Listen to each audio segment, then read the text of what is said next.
Good morning students. ये 10th UP के लिए साइंस की क्लास है। साइंस में आप बायोलॉजी वाला पार्ट पढ़ रहे थे, उसमें आज हम लोग जो है केंद्रीय तंत्रिका तंत्र यानी सेंट्रल नर्वस सिस्टम, मानव का सेंट्रल नर्वस सिस्टम, उसका अध्ययन करेंगे। उसमें जो है स्पाइनल कार्ड और ब्रेन, ये दोनों चीज़ें पढ़ेंगे जो है। तो अब वो सारी प्रक्रियाएं पढ़ते हैं जो स्पाइनल कार्ड से संचालित होती है, यानी रीढ़ रज्जु से संचालित होती है। प्रतिवर्ती क्रिया के बारे में आपने सुना होगा। इसके बहुत सारे उदाहरण हैं, जैसे नाक में अगर कोई चीज़ पड़ जाए तो तुरंत छींक आ जाती है, या यूँ कह लीजिए कि गर्म चीज़ पर जब हाथ पड़ जाता है तो तुरंत हाथ हट जाता है। सांप को देखने के बाद तुरंत जो है आप पीछे की तरफ हट जाते हैं या आगे भी कूद सकते हैं। तो इस तरह की जो भी प्रक्रियाएं हैं जो तत्काल होती हैं, जिसमें मस्तिष्क इन्वॉल्व नहीं होता है, वो सारी प्रक्रियाएं जो है रीढ़ रज्जु द्वारा होती हैं।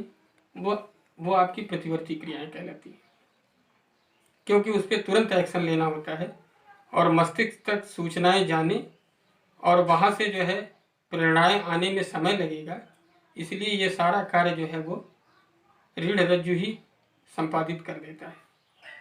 तो प्रतिवर्ती क्रियाओं को संचालित करने के लिए प्रतिवर्ती चाप होता है, जो सारी इस तरह की क्रियाओं को संचालित करता है। इसके बाद आज हम ब्रेन पढ़ेंगे, मानव मस्तिष्क। मानव मस्तिष्क के 3 भाग हैं, अग्र मस्तिष्क, मध्य मस्तिष्क और पश्च मस्तिष्क। तो कौन कौन सी चीज़ें, कौन सा मस्तिष्क संचालित, मस्तिष्क का कौन सा भाग संचालित करता है ये। इसके अलावा रीढ़ रज्जु और मस्तिष्क का क्या कार्य है ये पढ़ेंगे, और जो प्रतिवर्ती क्रियाएं हैं उस पर जो एक्शन होता है वो कैसे स्पाइनल कार्ड तक ही सूचनाएं जाती हैं, प्रेरणाएं जाती हैं, वो सूचनाएं जाती हैं, वहीं से वापस आ जाती हैं, वहीं से प्रेरणाएं बन करके जो है कार्य संपादित होता है। इन सारी चीज़ों का अध्ययन करेंगे। तो सबसे पहले हम शुरू करते हैं कि मानव मस्तिष्क की संरचना क्या है और उसमें कौन कौन से कार्य किस मस्तिष्क के कौन से भाग से संपादित होते हैं, ये देखते हैं। आइए, ये देखिए मानव मस्तिष्क की संरचना है। ये प्रमस्तिष्क है, ये कपाल है जो ऊपर से जो है मस्तिष्क को सुरक्षा प्रदान करता है, ये हड्डियों का बना होता है। ये मध्य मस्तिष्क है, ये मेरुरज्जु है, और ये अनुमस्तिष्क है, ये आपका मेडुला है, ये पांस, और ये पीयूष ग्रंथि है जिसको मास्टर ग्रंथि भी बोलते हैं, और ये लगभग 3 प्रकार के हार्मोन का स्राव करता है। और ये पश्चिम मस्तिष्क का ही भाग है। और इसके बाद ये हाइपोथैलेमस है, और ये आपका अग्र मस्तिष्क का भाग है। तो मस्तिष्क का मुख्य सोचने वाला भाग ये आपका अग्र मस्तिष्क है। इसमें विभिन्न ग्राही से संवेदी आवेग यानी सूचनाएं प्राप्त करने के लिए क्षेत्र होते हैं, यानी जो हमारे संवेदी अंग हैं वो सूचनाओं को कलेक्ट करते हैं और यहाँ पहुँचाते हैं। और अग्र मस्तिष्क के अलग अलग क्षेत्र, उसमें जैसे सुनने, सूंघने, देखने आदि के लिए वो अलग अलग स्पेशलाइज होते हैं, यानी विशिष्टीकृत होते हैं। इसके अलावा जैसे कुछ, जैसे हमें ये कैसे पता लगता है कि हमने पर्याप्त भोजन कर लिया है, हमारा पेट भर गया है, यह जानने के लिए भूख से संबंधित केंद्र है जो अग्र मस्तिष्क में एक अलग भाग है। तो ये अग्र मस्तिष्क को आपने देखा। इसके अलावा जो है हृदय के स्पंदन के बारे में हम भी नहीं सोचते हैं, वो होता रहता है। ये आपका जो है अनैच्छिक क्रिया है। इसके अलावा जो है सामान्य प्रतिवर्ती क्रिया, जैसे पुतली के आकार में परिवर्तन तथा कोई सोची हुई क्रिया जैसे कुर्सी खिसकाना के मध्य एक पेशी और गति का सेट है जिस पर हमारे सोचने का कोई नियंत्रण नहीं है। तो ये सारी क्रियाओं को अनैच्छिक क्रिया कहते हैं। और ये अनैच्छिक क्रियाओं को जो है हमारा जो मध्य मस्तिष्क है वो उसको जो है संपादित करवाता है।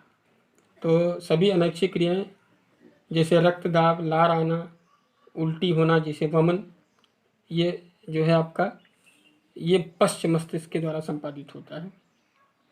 और अनैच्छिक क्रियाओं में से कई मध्य मस्तिष्क तथा इसमें से कुछ जो है पश्च मस्तिष्क द्वारा भी नियंत्रित होती हैं। तो ये थोड़ा सा कंफ्यूजिंग है, इसको डिटेल में आप पढ़ लीजिएगा। कुछ क्रियाओं जैसे एक सीधी रेखा में चलना, साइकिल चलाना, एक पेंसिल उठाना, और ये सब जो है आपका ये पश्च मस्तिष्क द्वारा संपादित होता है। ये पश्च मस्तिष्क में जो है ये अनुमस्तिष्क स्थित होता है, ये वाला हिस्सा वो इसको जो है संपादित करता है। और ये जो है ऐच्छिक क्रियाओं की परिशुद्ध तथा शरीर की संस्थित तथा संतुलन के लिए भी उत्तरदायी होता है। तो ये आपकी मस्तिष्क की संरचना है, और कौन कौन सा भाग मस्तिष्क का कौन सा भाग किस कार्य को संपादित करता है, इसको आपने जो है देखा। इसके अलावा जो है मस्तिष्क सूचना और ज्ञान का केंद्र होता है। वो चीज़ों को काफ़ी दिनों तक अपने अंदर रखता है और अपने अनुभव के आधार पर उससे भविष्य में अनुक्रिया करता है। अब आइए जो है देखते हैं कि हमारा रीढ़ रज्जु जो है वो उसमें जो अनैच्छिक क्रियाएं हैं वो कैसे संपादित होती हैं, प्रतिवर्ती क्रियाएं। अनैच्छिक क्रिया नहीं बल्कि प्रतिवर्ती क्रियाएं, दोनों में अंतर है। तो प्रतिवर्ती क्रियाओं में जैसे उद्दीपन, मान लीजिए कि आपने कोई सर्प देखा, तो देखने का काम कौन करेगा? ग्राही अंग आपका आँख है। अब संवेदन जो है वो बनेगा, वो तंत्रिका के माध्यम से मेरुरज तक पहुँचेगा। अब चूंकि उस पर तुरंत रिस्पांस करना है तो इसलिए मस्तिष्क तक नहीं जाएगा, वहीं से प्रेरणाएं बन करके जो है वो मांसपेशियों को क्रियाशील बनाने का काम करता है। जैसे पैर को कहेगा कि जो है भागो, तो वो जो है वो मांसपेशियां जो है कार्य संपादित करना शुरू कर देती हैं। आइए प्रतिवर्ती क्रिया क्या है इसको समझने का प्रयास करते हैं। हमारे शरीर में होने वाली कुछ ऐसी क्रियाएं जो मस्तिष्क के आदेश के बिना ही तुरंत हो जाती हैं, इस प्रकार की अनुक्रिया प्रतिवर्ती या स्वतः प्रेरित क्रियाएं कहलाती हैं, जो मेरुरज्जु द्वारा यानी स्पाइनल कार्ड द्वारा संपन्न होती हैं, जैसे पलकों का झपकना, छींकना या खांसना इत्यादि, इस तरह की क्रियाएं। अब मेरुरज्जु का कार्य क्या है? यह अनैच्छिक क्रियाओं, प्रतिवर्ती क्रियाओं आदि का प्रमुख केंद्र है जिसके संचालन का कार्य करता है। दूसरा, यह मस्तिष्क से आने वाले तथा मस्तिष्क को जाने वाले संदेशों को मार्ग प्रदान करता है, यानी सारी सूचनाएं मस्तिष्क तक पहुंचने से पहले उसके पास आती हैं, और फिर मस्तिष्क से जब प्रेरणाएं वापस आती हैं तब भी वो जो है उसी रास्ते से आती है, यानी स्पाइनल कार्ड से होके ही जाती हैं। अब आइए मानव मस्तिष्क का क्या कार्य है। ये सभी संवेदी अंगों से आवेग ग्रहण करता है। आँख, कान, नाक, त्वचा, जीवा, ये सारी जो है संवेदी अंग हैं, उनसे आवेगों को ग्रहण करता है। दूसरा, इन आवेगों पर प्रेरित तंत्रिकाओं द्वारा ग्रंथियों और पेशियों को निर्देश भेजना जिससे वो उचित क्रिया कर सके, ये करता है। और विभिन्न संवेदी अंगों से विभिन्न प्रकार के उद्दीपनों में संबंध स्थापित करना, इस प्रकार समन्वय करना जिससे शरीर अधिक क्षमता से क्रिया करे। और चौथा, मस्तिष्क आपका सूचनाओं को ज्ञान या चेतना के रूप में एकत्रित करता है तथा व्यवहार में पूर्व अनुभव के आधार पर परिवर्तन करता है। जैसे छोटा बच्चा अगर मान लीजिए किसी चीज़ से डर गया एक बार और उसका रंग काला है, तो वो कुछ दिनों तक जो है वो हर काली चीज़ से डरेगा जब तक कि उसके मस्तिष्क का और विकास न हो जाए। तो ये अनुभव के आधार पर व्यवहार करता है। और अनुमस्तिष्क सही गतियों को नियंत्रित तथा समन्वित करता है। इसका लंबा भाग मेरुरज्जु से जुड़ा रहता है, जो हृदय धड़कन, रुधिर परिवहन, श्वसन तथा अधिकांश अनैच्छिक क्रियाओं एवं प्रतिवर्ती क्रियाओं पर नियंत्रण रखता है। ये आपका अनुमस्तिष्क करता है। तो ये सारी क्रियाएं, हृदय धड़कन जो है वो अनैच्छिक क्रिया है, रुधिर परिवहन, श्वसन, ये आप अपनी इच्छा से इसको संपादित नहीं करवा सकते, न तो रोक सकते, तो ये अनैच्छिक क्रिया है। तो ये आपका जो है मस्तिष्क और मेरुरज्जु से संबंधित यानी प्रतिवर्ती क्रियाएं, ये दोनों चीज़ें आज आपने अध्ययन किया। अब इसी पर आपका होमवर्क आधारित है, उसको ले लीजिए। देखिए आज का होमवर्क आपका पहला क्वेश्चन है, प्रतिवर्ती क्रिया तथा टहलने के बीच क्या अंतर है। दूसरा, मस्तिष्क का कौन सा भाग शरीर की स्थिति तथा संतुलन का अनुरक्षण करता है।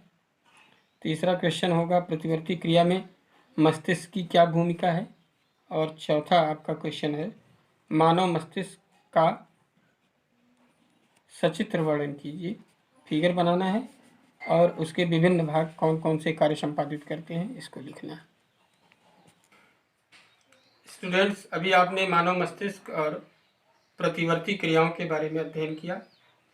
अब आगे जो है ये जंतुओं में कैसे समन्वय होता है अभी पढ़ रहे थे आप, और अब जो है नियंत्रण कैसे होता है। अब इसके बाद जो है वो पादपों में नियंत्रण और समन्वय के बारे में अध्ययन अगली वीडियो में करेंगे। बच्चों, इस समय बड़ी विषम परिस्थिति है, जैसा कि आप जानते हैं कि लगभग पूरा विश्व जो है वो लॉकडाउन की स्थिति में है। ऐसी स्थिति को ध्यान में रखते हुए इस तरह के कदम उठाने पड़े। इसमें आपकी मेहनत का विशेष योगदान होगा। आप घर पे रहिए, तैयारी करिए और जो भी चीज़ें आपको दी जा रही हैं उनका अधिक से अधिक प्रयोग करिए, उनका ज़्यादा से ज़्यादा उपयोग करिए और नोट्स बनाइए और उसको पढ़िए। वीडियो को दोबारा देखिए, जब तक चीज़ें समझ में ना आए तब तक उसको जो है रिपीट करिए। अगर कोई उसके बाद भी कोई दिक्कत होती है तो आप जो है कमेंट बॉक्स में लिख करके उसका उत्तर जान सकते हैं। तो आज के लिए इतना ही। घर पे रहिए, सुरक्षित रहिए और पढ़ाई करते रहिए। Thank you.